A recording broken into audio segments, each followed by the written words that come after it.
Have you ever wondered what it feels like to stand at the edge of your own life, ready to give up, only to be pulled back by the softest, weakest cry? Would you believe that two battered little puppies, tangled in barbed wire on a spring afternoon, could awaken the broken heart of a man the world had long forgotten? And if you had nothing left, no home, no family, no future, would you still choose to fight for someone else's life, even if they had paws? Spring in Asheville, North Carolina, painted everything in soft, forgiving hues. Cherry blossoms spilling pink across sidewalks, dogwoods blooming white in front yards, and the French Broad River glimmering under the wide, open sky. Birds darted between budding trees, and the breeze carried the earthy scent of wet grass and fresh rain. It was a season that promised renewal, rebirth. But for John Miller, standing alone on the old stone bridge, it only sharpened the hollow ache inside his chest. At 67, John was a thin, ragged shadow of the man he once was. His shoulders slumped under the weight of his worn gray coat, the fabric sagging and patched where time and hardship had eaten away at it. His jeans were faded and torn at the knees, his cracked boots barely holding together. Beneath his battered cap, wisps of silver hair clung to his scalp, unwashed and wild. His pale blue eyes, once fierce and sharp enough to command boardrooms, were now dull, clouded with exhaustion and loss. John gripped the edge of the bridge, his cracked, trembling hands curling over the cool stone. Below, the river rushed, its surface catching the sunlight in flashes of gold and silver. His heart pounded, not with fear, but with a kind of final resignation. This was it, the end of the line. He remembered with a sudden, bitter rush who he used to be. John Miller, the titan of Miller Industries, the man whose name graced magazine covers, who grinned for cameras in tailored Armani suits, who closed deals over expensive scotch and glass-walled skyscrapers. He had been tall, broad-shouldered, his jaw clean-shaven and sharp, his salt and pepper hair always impeccably styled. His voice, deep and commanding, had been the kind that made subordinates scramble and investors lean in. But behind the image was a man hard-edged, impatient, and selfish. Work had been everything. His wife, Linda, a graceful, dark-haired woman with gentle eyes and a quiet soul, had once pleaded with him to slow down, to come home for dinner, to take the girls to their school concerts. He had brushed her off, always with the same dismissive smile. Later, Linda, there's too much on my plate right now. His daughters, Sarah, the eldest, fiercely intelligent and strong-willed, with their mother's dark hair and soft brown eyes, and Sophie, the younger, sensitive and artistic, always sketching in the corners of rooms, had adored him when they were little. But as they grew, the distance grew too. College in New York, then internships, then jobs, and John barely noticed as they slipped further away, their calls fewer, their emails cold and polite. Then came the collapse. The bad deals, the failed partnerships, the lawsuits that chewed through everything he had built. Banks closed in. Investors fled. Linda, already worn thin, fell into a depression that deepened day by day. John, blind in his panic, lashed out at everyone, blaming her, blaming the world. One winter night, she left the house without a word. They found her the next morning, down by the river. Sarah and Sophie never forgave him. They cut off contact, changed numbers, left no forwarding address. Even when he tried to reach out, when the mansions were gone and the luxury cars were sold, they stayed silent. It was as if he had never been their father at all. John squeezed his eyes shut now, his chest heaving with a deep, raw breath. The stone of the bridge was cool beneath his fingertips, the current below a soft, beckoning whisper. One more step. Just one more. Then, cutting sharply through the sound of the river, a laugh. A harsh, ugly laugh, sharp as a knife against glass. John's head jerked up.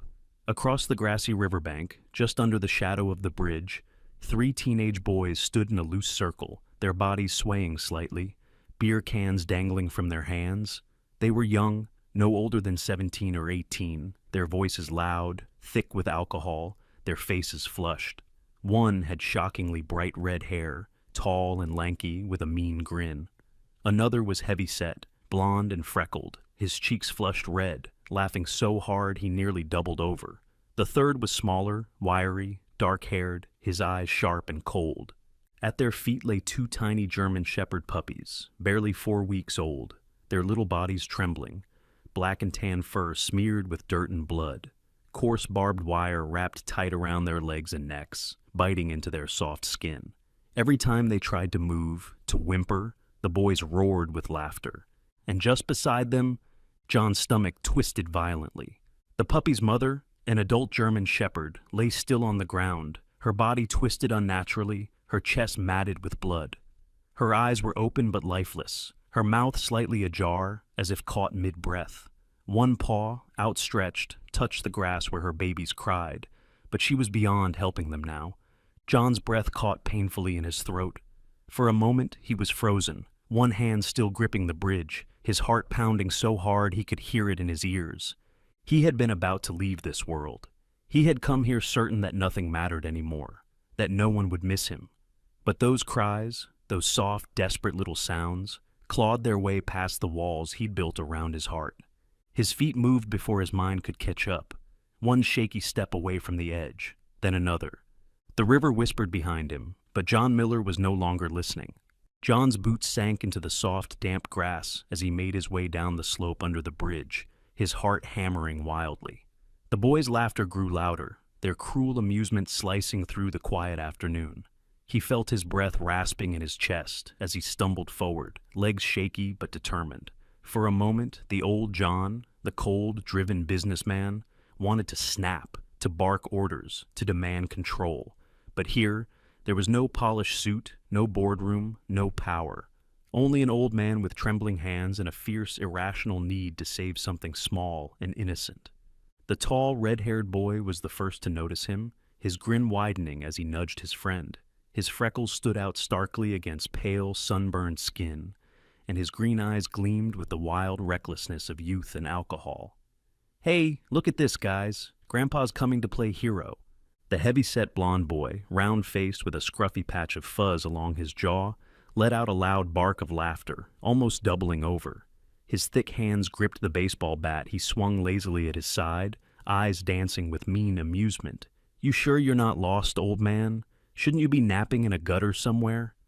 The third boy, shorter and wiry, with dark hair and sharp, restless eyes, crouched beside the puppies, tightening the barbed wire with nimble fingers. His smirk twisted as he looked up, a cigarette hanging from his lips.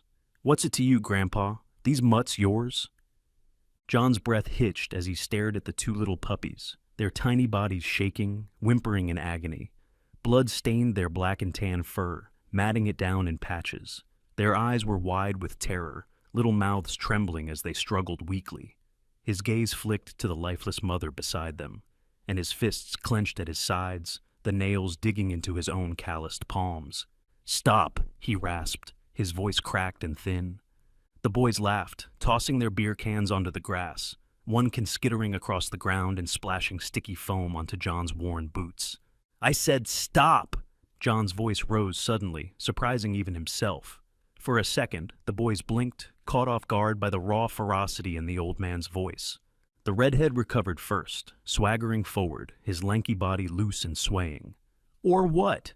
You gonna cry on us, Grandpa?"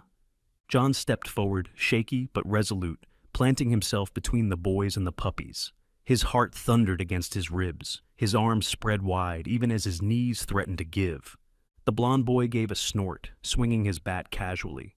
"You don't want to do this, old man." John's eyes blazed, his voice low and rough. "Leave them alone, now." There was a long, tense pause. The dark-haired boy scowled, the cigarette trembling slightly between his fingers. "Screw this," he muttered, spitting on the ground. The redhead, with one last snort of laughter, shoved his hands into his hoodie pockets and turned away. The blonde hesitated, his gaze lingering, the bat tapping against his palm, but finally he followed. John remained standing, his chest heaving as the boys' figures disappeared over the hill, leaving the smell of beer and smoke in their wake. He dropped to his knees, reaching out trembling hands to the puppies. His fingers worked carefully, lips pressed into a thin line, as he gently unwound the cruel loops of barbed wire. Blood smeared his hands, the metal biting into his own skin, but he kept working, whispering soft, broken reassurances. "It's okay, babies. It's okay now." As he cradled the tiny bodies close to his chest, he felt their rapid, shallow breaths against his ribs. They were so light, so heartbreakingly fragile. His own tears blurred his vision as he pressed his cheek against their dirty fur. From up the slope, a sudden murmur of voices drifted down. Two women stood on the sidewalk above, watching. One, tall and slender, wore jogging clothes, her long black ponytail swinging as she leaned closer, her face marked with faint disgust. The other, older, with short blonde hair and a thick scarf, clutched her purse tightly, her blue eyes narrowing. Is he picking up stray dogs?"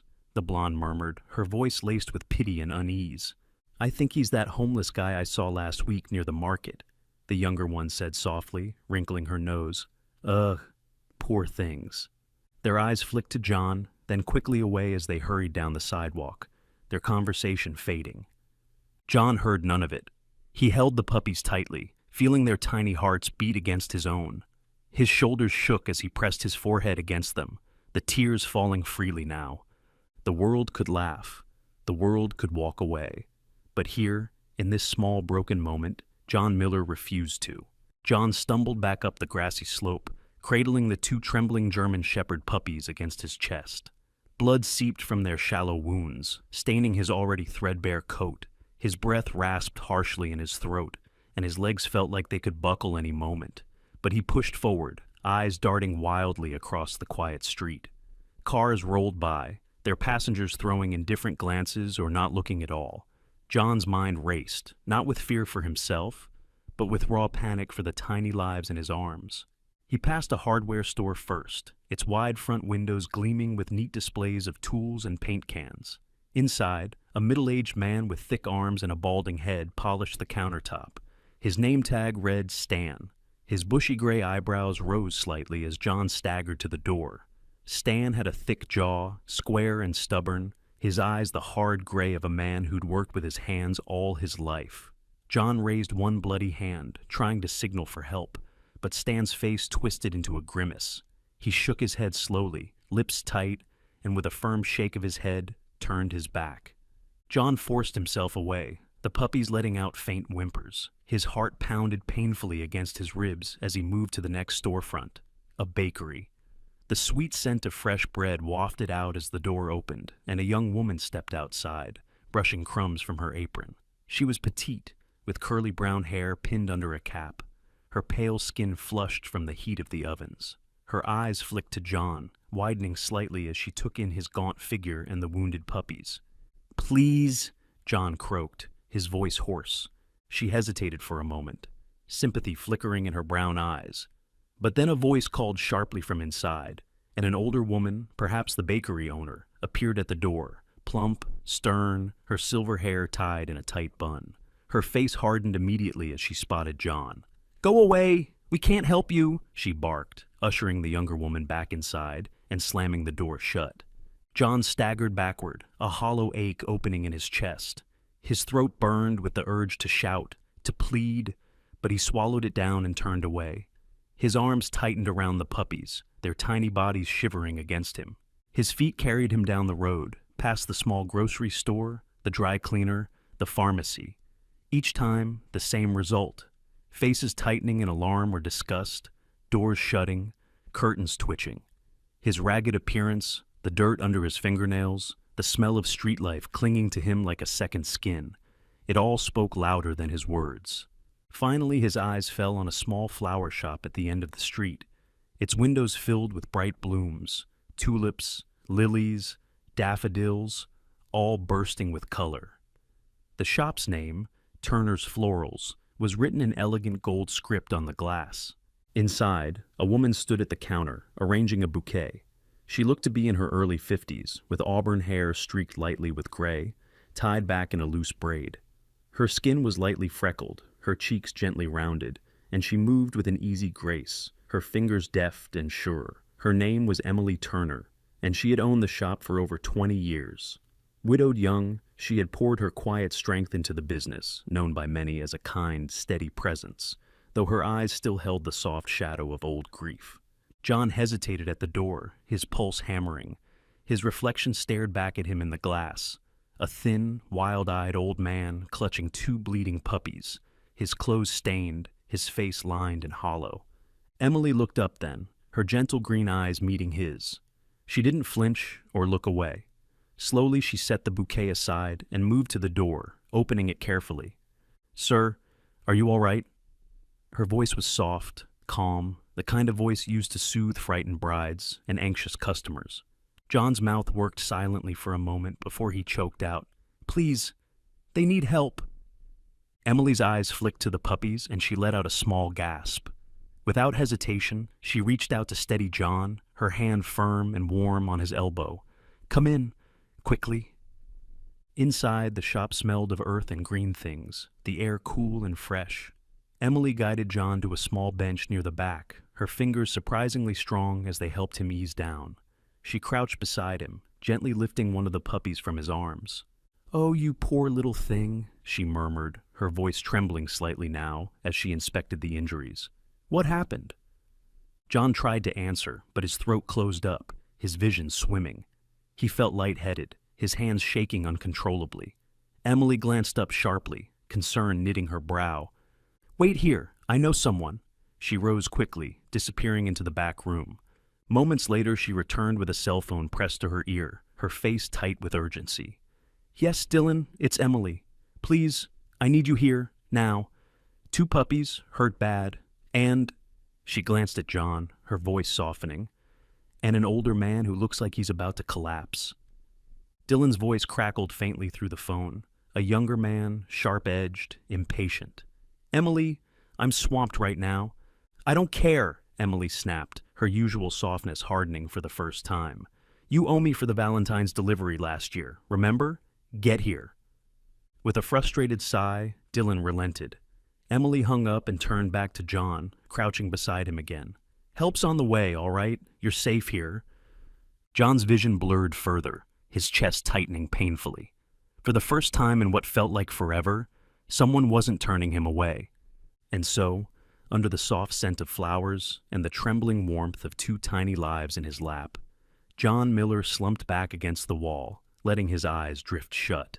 Not in despair, but in the faint, flickering glow of something he thought he'd lost. Hope.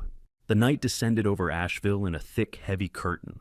Clouds gathered overhead, turning the spring air damp and chilly, and the smell of rain hung dense in the atmosphere.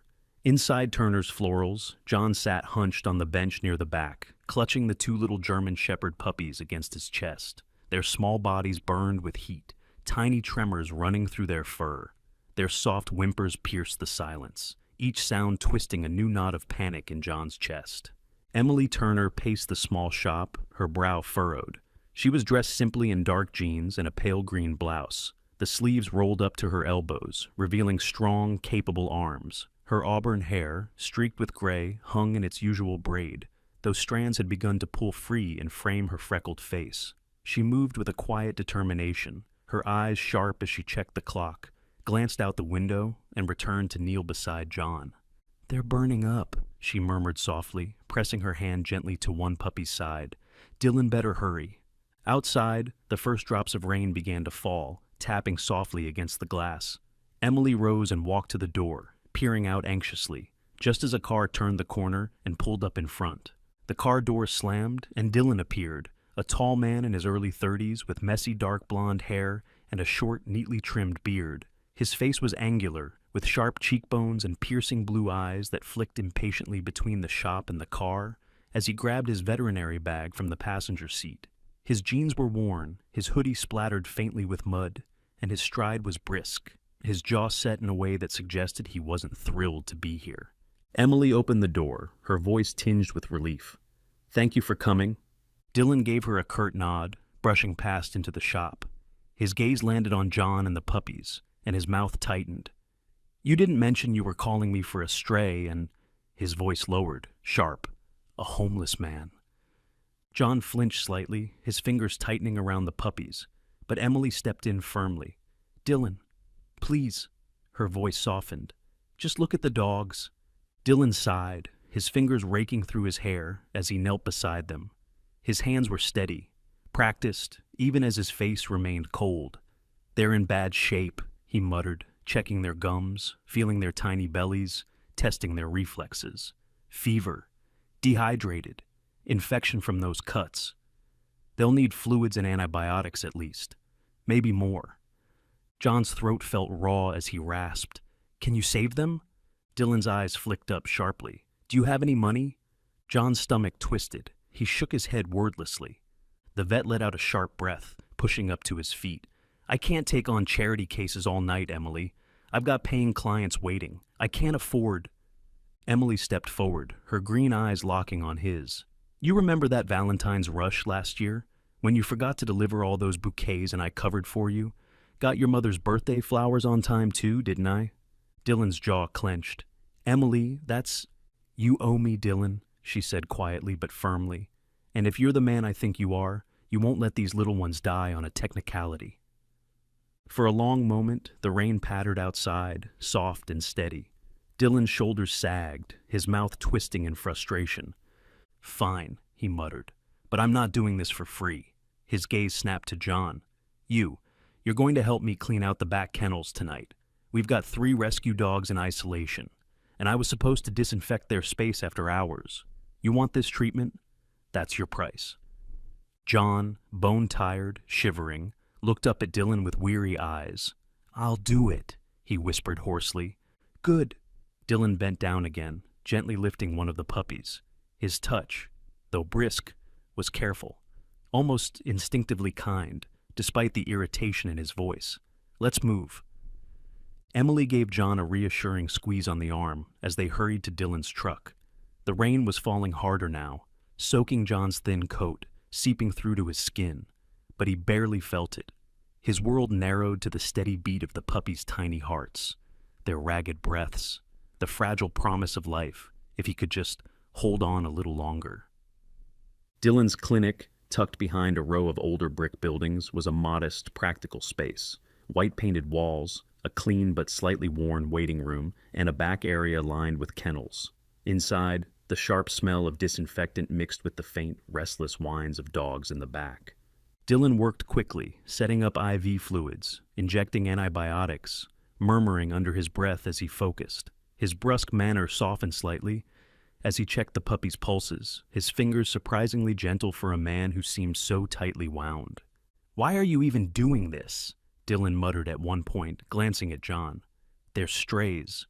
Nobody's going to thank you." John, huddled near the wall, rubbed his aching hands over his face. "Maybe they saved me first," he murmured quietly. Dylan looked at him sharply, but something in John's voice made him pause. He said nothing more, just turned back to his work. By the time the puppies were stabilized, it was late, the rain lashing steadily against the clinic windows. Dylan handed John a mop, a bucket, and a pair of gloves. "Let's see if you can pay off your debt tonight, old man."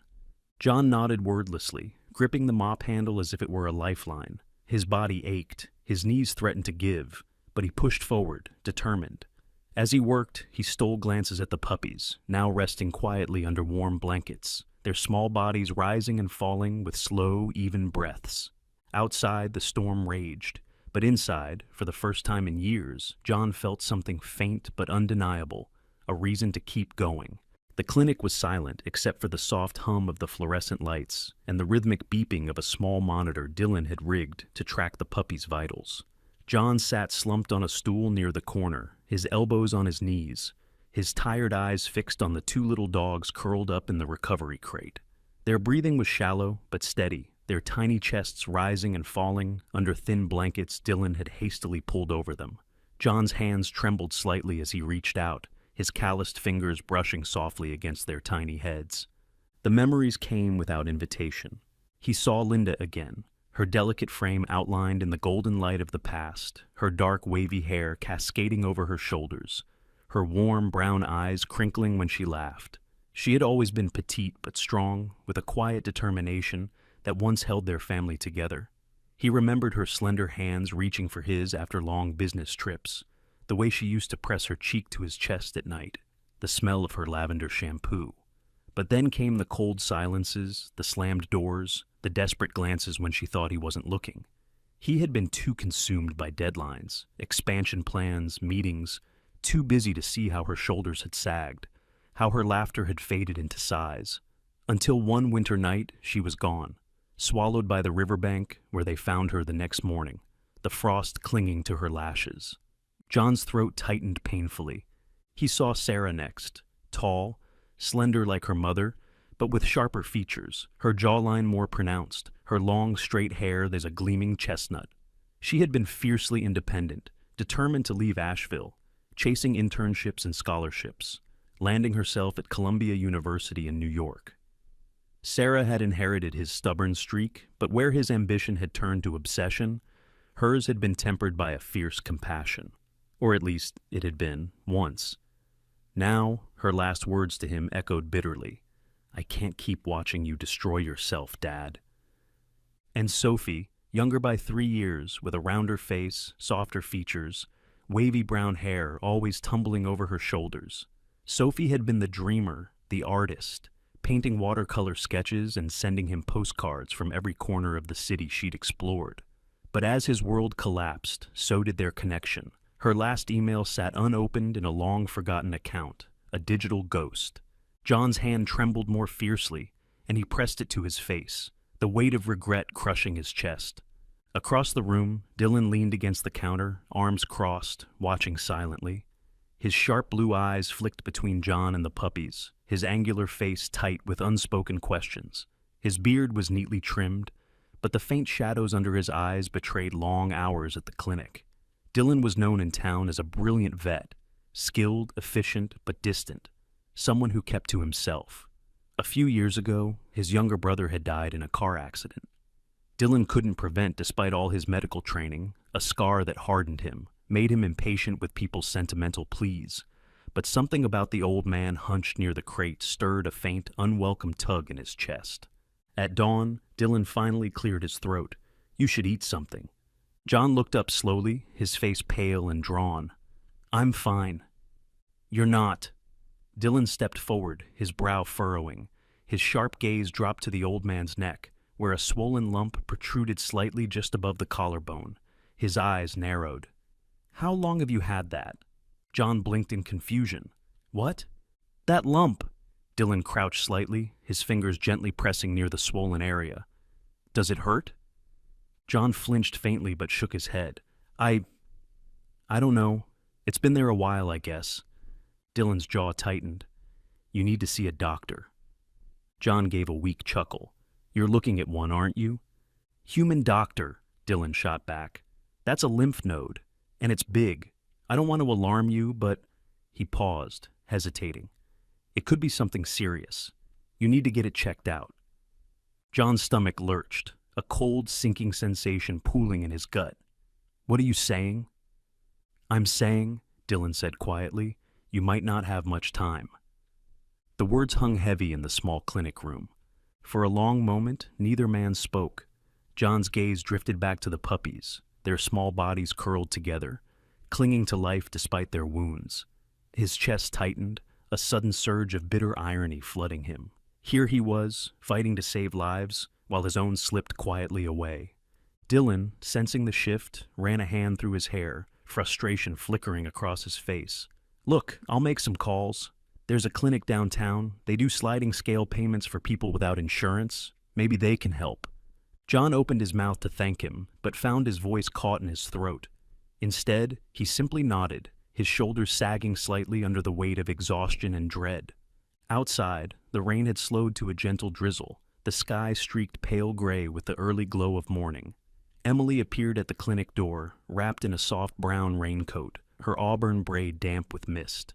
She stepped inside, her freckled face lighting with quiet relief when she saw John still sitting there. "I brought coffee," she said softly, holding out a steaming cup. "Thought you might need it." John took it with shaking hands, the warmth seeping into his chilled fingers. "Thank you," he whispered hoarsely.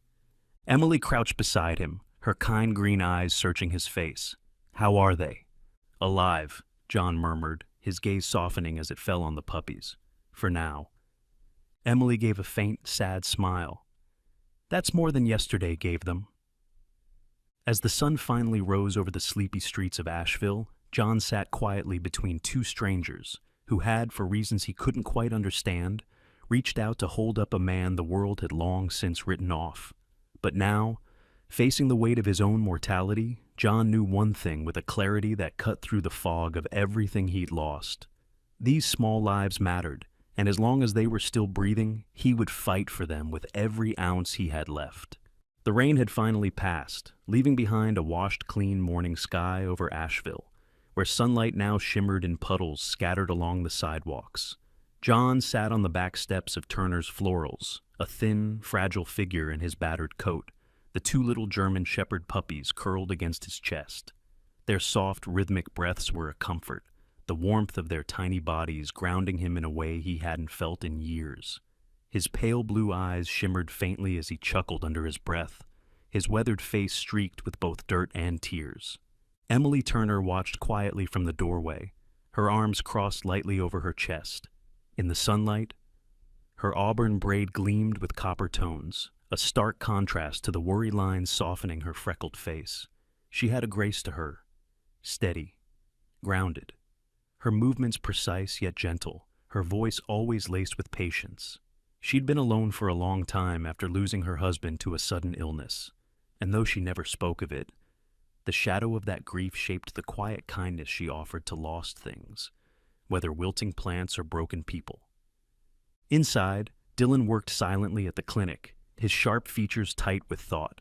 His short blonde hair was messy from running his hands through it, and his clean-shaven jaw twitched slightly as he moved between the rooms, cleaning up supplies, resetting the monitors.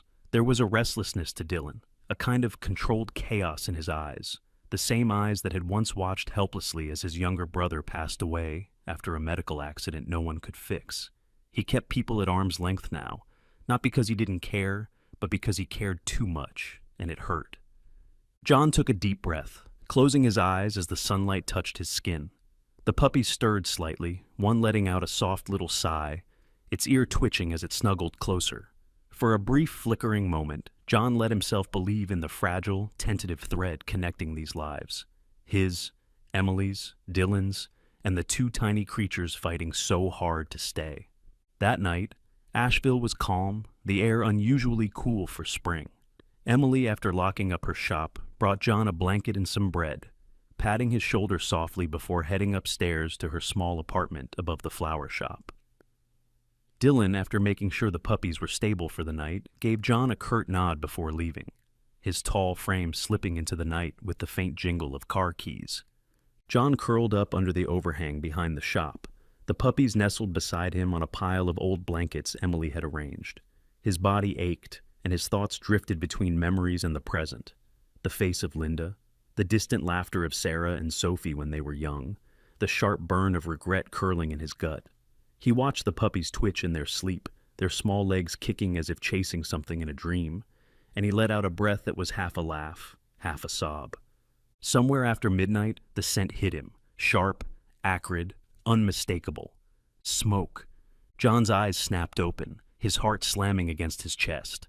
He sat up, scanning wildly, his hands shaking as he scooped the puppies against him. A faint, flickering glow licked at the edges of the storage shed behind the flower shop, shadows dancing wildly across the wall. His pulse surged, panic racing through his veins. The fire crackled louder, hissing as it climbed up the wooden beams, the old electrical wiring sparking like angry snakes. The storage shed had always been a clutter of dried leaves, paper boxes, and leftover floral arrangements, a perfect fuel pile. John scrambled to his feet, coughing as the smoke thickened, his throat raw, eyes burning. He clutched the puppies tighter, stumbling toward the back door, banging on it with his elbow. "Emily!" he rasped, his voice barely audible over the growing roar of the flames. From above, a light flicked on. Emily appeared at the window, her freckled face pale in alarm. Without hesitation, she raced down the stairs, throwing open the door. "John!" she gasped, rushing forward to grab his arm, helping guide him and the puppies away from the burning structure. Neighbors began appearing at windows, a few running out in pajamas to see what was happening. Among them was Mr. Harold Jenkins, an older man with a stooped back, dressed in a tattered robe and slippers. His gray eyebrows shot up in alarm as he fumbled for his phone, his shaking fingers punching in the fire department's number. By the time the fire trucks arrived, the storage shed was fully engulfed, flames licking up the walls, threatening the edge of the flower shop itself. John stood shaking on the sidewalk, Emily beside him, her arm wrapped protectively around his shoulders as the puppies whimpered softly in his arms. Dylan arrived moments later, his car screeching to a stop, his sharp-featured face pale with alarm. He rushed over, eyes scanning John and the dogs. "Are you okay?" he demanded, his voice unusually tight, his eyes flicking briefly to Emily, who nodded faintly. John could barely speak, his throat raw from the smoke. He simply nodded, holding the puppies closer, feeling their tiny hearts beating wildly against his chest. The firefighters worked quickly, dousing the flames before they reached the main shop, but the storage shed was a total loss. Emily stood silently beside John, her green eyes shimmering with unshed tears as she watched years of stored supplies, memories, and keepsakes reduced to ash. When the last embers faded and the fire trucks rolled away, Dylan turned to Emily and John, his jaw set. "You can't stay here tonight. It's not safe." Emily sighed, brushing a shaky hand through her hair. I'll figure something out." John looked down at the puppies in his arms, their tiny bodies exhausted, trembling from both fear and fever. His heart clenched painfully. They had survived so much already, but now they had nowhere left to go. Neither did he. The morning after the fire was gray, not with rain, but with a kind of weary, colorless exhaustion that hung over the streets of Asheville. John walked slowly, the two little German Shepherd puppies bundled in his arms under the thin, smoke-scented blanket Emily had given him. His steps were uneven, his thin frame weighed down not just by age or fatigue, but by the crushing sense of loss. His body ached from the long night, and his chest hurt in a dull, persistent way he knew he should worry about, but couldn't afford to. Emily followed close beside him, her face pale under the freckled skin, auburn hair pulled back in a frayed braid that hung loose down her back. She wore an old raincoat over her clothes, her hands crammed deep into the pockets, as if trying to hold herself together. Her green eyes darted anxiously from John to the street, watching every car, every passerby, searching for some sign of help, of solution, of anything. Dylan trailed a few steps behind, phone in hand, sharp blue eyes fixed on the glowing screen. His tall, lean frame was tense, his angular jaw clenched in frustration. He'd already made 3 calls this morning, to a local shelter, to a friend at the animal hospital, to a social worker he barely knew. And each time, the answer had been the same. No resources, no space, no help without proper paperwork. And John Miller, the man once powerful enough to sign off million-dollar deals, now had no ID, no address, no insurance, no past that the system could recognize. As they passed an alleyway, a figure stirred nearby. Mrs. Helen Jacobs, a small woman in her 70s with tightly curled white hair and sharp, observant eyes, stood at the edge of her porch. She was wrapped in a thick shawl, her thin lips pressed into a tight line as she watched them. Her house, one of the older brick homes on the block, always smelled faintly of lavender, and her garden was always perfectly trimmed. But today her face held no kindness. "Keep moving," she called sharply, her voice cutting through the quiet morning. "You don't belong here, John, and don't bring your disease near my home." John flinched, his arms tightening around the puppies. Emily opened her mouth, eyes flashing, but John shook his head faintly. He had no strength for more fights. Dylan, though, shot Mrs. Jacobs a glare that made her retreat back inside, muttering under her breath. They moved on. As they walked, John passed the old brick wall where he used to sit alone at night, just weeks ago, when he was merely another invisible figure on the street. Back then, people had glanced at him with a mixture of pity and discomfort. Now, with the puppies in his arms and Emily at his side, they glanced away entirely. A young couple walking their golden retriever crossed the street hurriedly. A shopkeeper, tall and heavy-set, with a thick gray beard and narrow, suspicious eyes, pulled his display rack back into his store as they approached, avoiding even a nod. The sky, overcast and heavy, threatened rain, though none had fallen yet. John's shoulders sagged, his arms aching, but he kept going. The puppies stirred occasionally, little whimpers escaping as they shifted against his chest. They were so small, so heartbreakingly fragile, their black and tan fur still patchy from their injuries. Emily kept casting worried glances at him. "We can't keep wandering like this," she murmured, her voice tight. You need rest, John, and the puppies need shelter. Dylan shoved his phone into his pocket, his face hard. The shelters turned us away again. Without IDs, John doesn't qualify for placement, and the animal services say their capacity's maxed out. Even the rescue groups I know can't take more dogs this week. John let out a soft, bitter laugh. I guess we don't fit anywhere, do we? Dylan's jaw clenched tighter, his hands balling into fists. For a man usually wrapped in cool detachment, he suddenly looked dangerously close to snapping. You should be in a hospital, he muttered, not out here carrying dogs around. John shook his head faintly. They need me more. They paused under the awning of an old boarded-up shop to catch their breath. Emily sank onto an overturned crate, her hands pressed to her temples. Dylan paced nearby, pulling out his phone again, stabbing at the screen, muttering under his breath.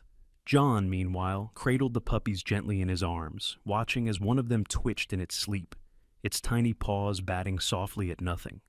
A light drizzle began to fall, dampening the street, adding a cold bite to the air. John closed his eyes, drawing in a slow, shaky breath. He could feel his body giving out, his legs trembling, his chest tight, his breath hitching faintly, but he held on, focusing on the warmth in his arms, the fragile pulse of life still fighting beside him. Across the street, a young woman passed under a bright red umbrella. She was tall, thin, with sleek black hair cut sharply at her jawline, her dark eyes flicking briefly to the small group huddled under the awning before looking quickly away. Her high-heeled boots clicked briskly on the wet pavement, her long beige coat swinging slightly as she hurried past. John watched her go, a strange pang flickering in his chest. Sarah. She reminded him of Sarah, not really in face, but in presence, in the sharp, driven way she moved, the confidence in her stride. He wondered, suddenly and sharply, where his daughter was now, whether she'd ever think of him, whether she even knew he was still alive. Dylan's voice broke through his thoughts. I can't get through to anyone else, he muttered. Nobody's answering this early. We need a plan, Emily. Emily nodded slowly, worry creasing her brow. Maybe I can call. But before she could finish, the drizzle thickened into a cold, relentless rain, pattering sharply against the sidewalk, trickling down John's face and soaking into his thin coat. The puppies whimpered, shivering faintly, curling tighter into his chest. John closed his eyes, breathing in the damp air, feeling the weight of the moment settle on his shoulders. He had nothing. No home, no money, no future. Only two tiny lives clinging to him and two strangers who, for some reason, had chosen to stand beside him. And even as the rain fell harder, even as the world turned its back once again, John knew one thing.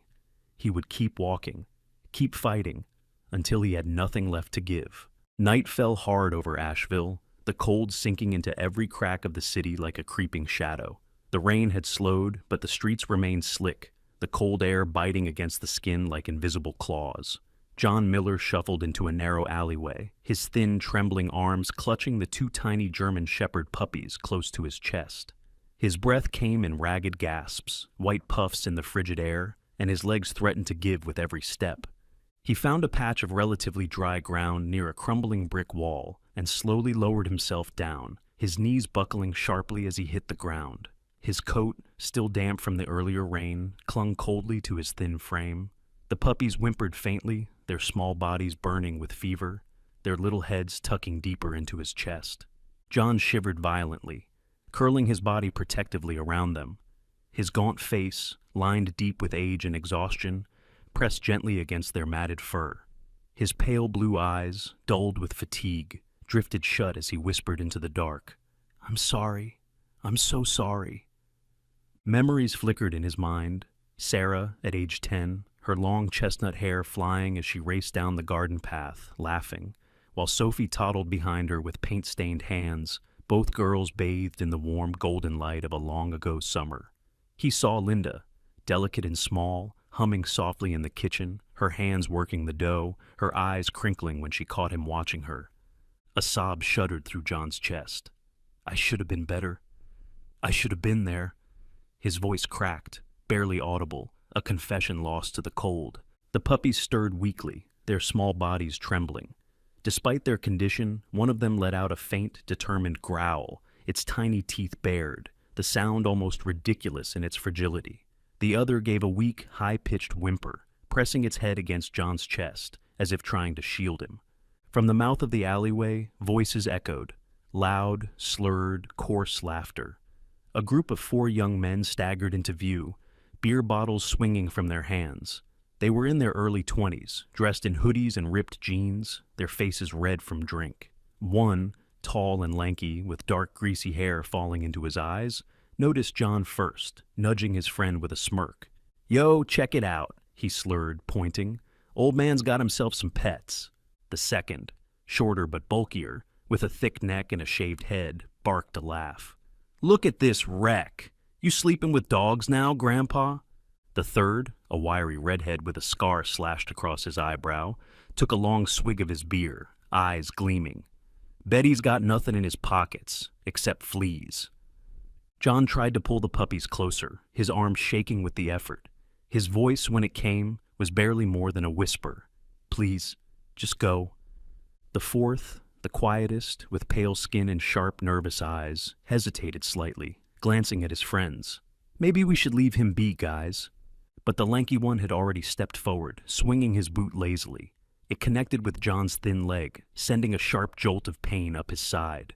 John grunted softly, curling tighter around the puppies. And then, a sound, a low, trembling growl. The lanky boy froze, blinking. The 2 tiny puppies, feverish, shaking, weak, somehow found the strength to push themselves between John and the strangers. Their small bodies trembled fiercely, but their little faces were fierce, their tiny teeth bared, their ears pinned back. One of them let out a piercing, broken bark, the sound cracking sharply in the cold night air. The lanky boy laughed, but his voice faltered slightly. "Whoa, look at that. Little mutts think they're tough?"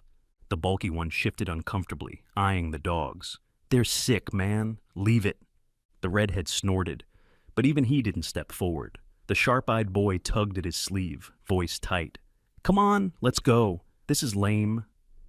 For a long, tense moment, the group hovered at the mouth of the alley.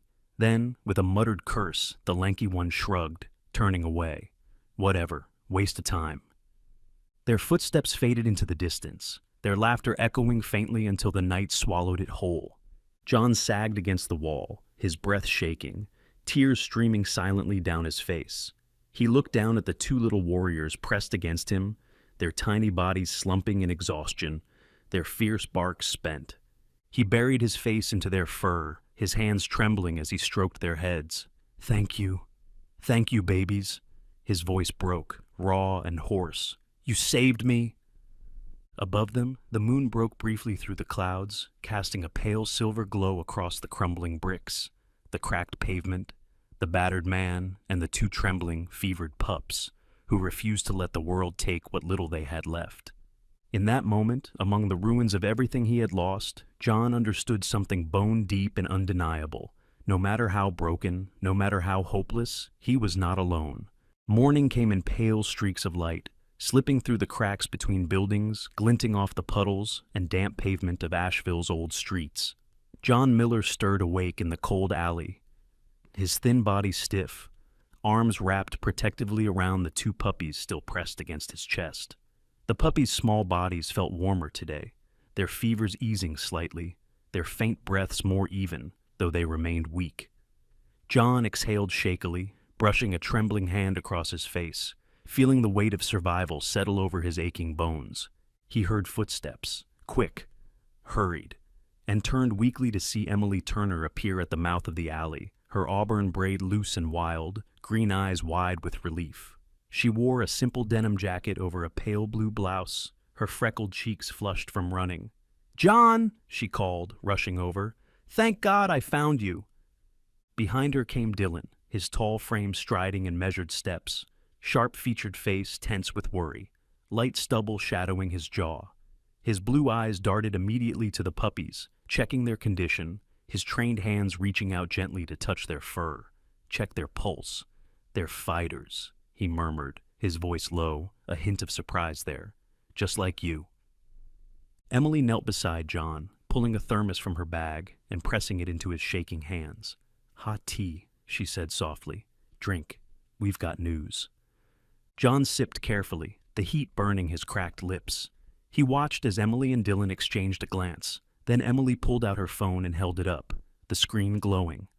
"We posted your story," she explained, her voice trembling slightly.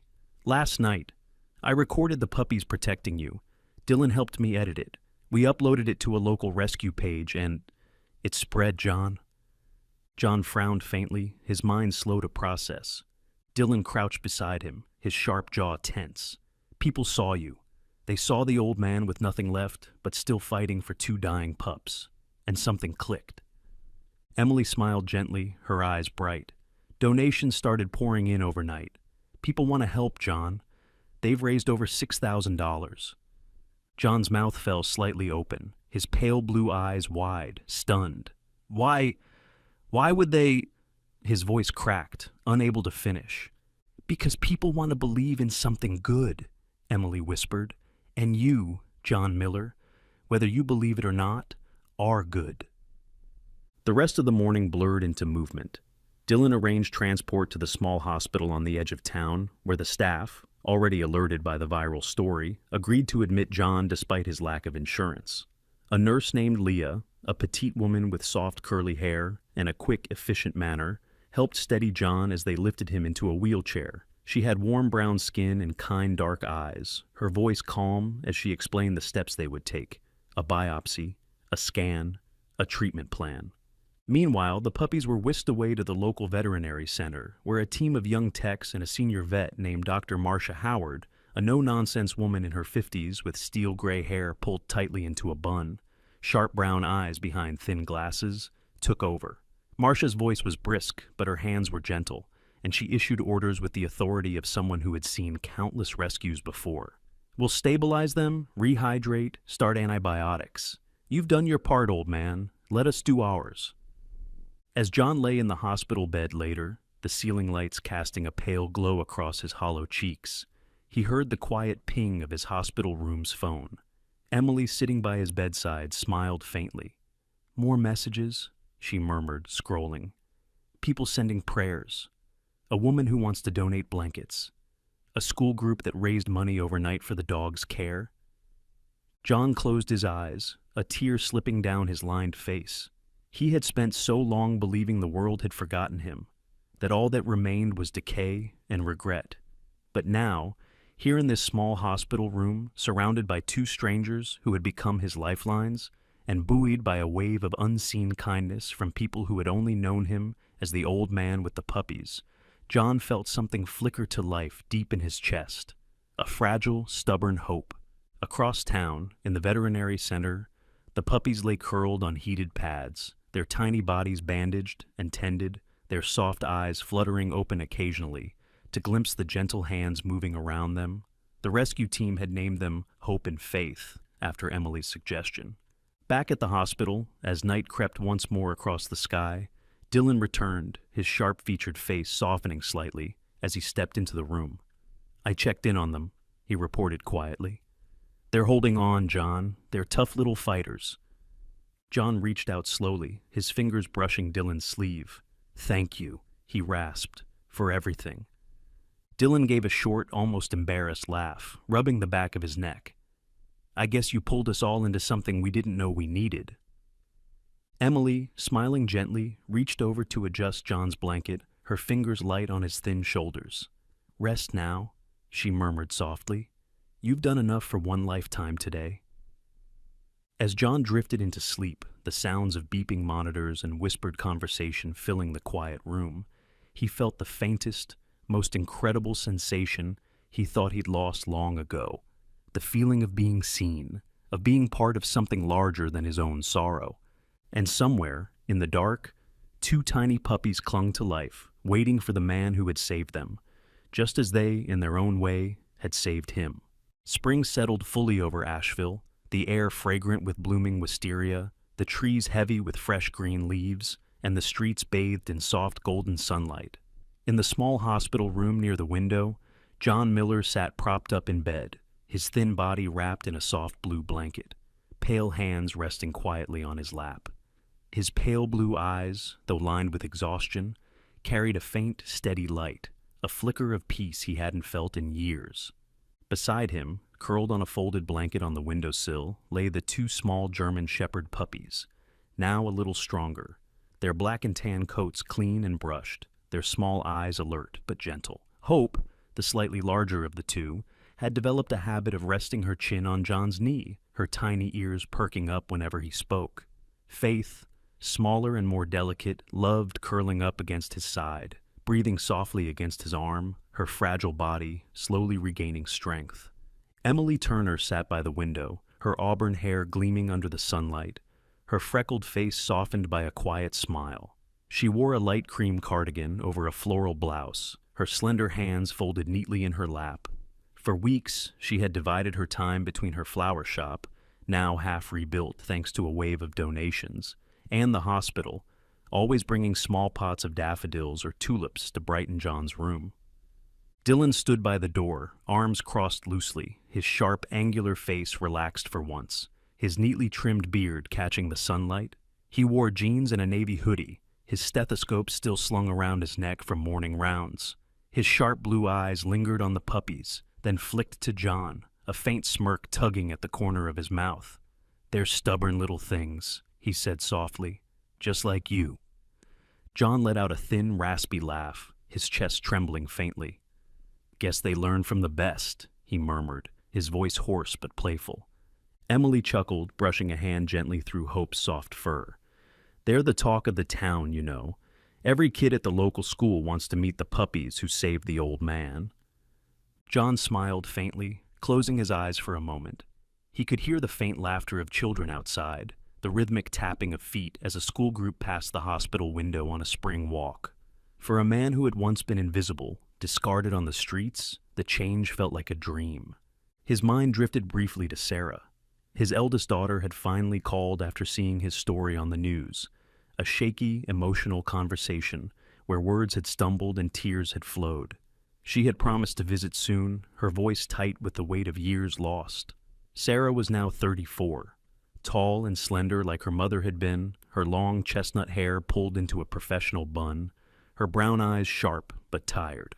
She worked as a legal advocate in New York, the kind of woman who fought hard for others but had built careful walls around her heart after years of pain. John didn't know if Sophie would ever call.